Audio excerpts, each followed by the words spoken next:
we're going to take a look at the importance of having a bell or flare-shaped footer for your fence. So, all right, over here we have a 36-inch footer. For wood posts, we're typically using about a 10-inch auger and going down, again, that 36 inches, which is below the frost line. This is going to work out just fine as long as you can keep everything nice and smooth and you don't have any rocks and stuff like that holding onto your post or coming out of your post hole. This is just a flare at the bottom, and what that's going to do is when you have frost over here in this little blue section, it's obviously frost is water and dirt. It's going to expand when it freezes, and it's going to apply pressure to your post up and down all directions. So if it's above that flare, it's just going to push down on it. It's going to push the dirt up. Nothing's going to happen to your post. Everything's going to be great.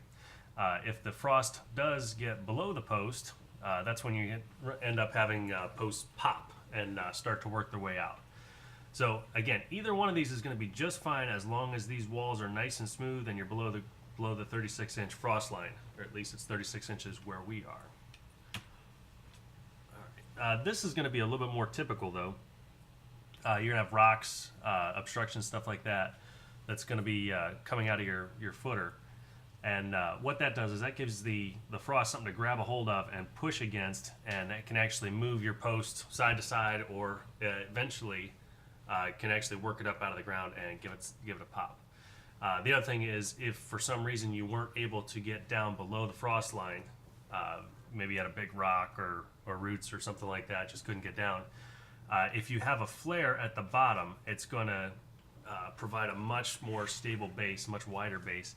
That's going to let that really sink back to where it's supposed to be a heck of a lot better than just the standard post.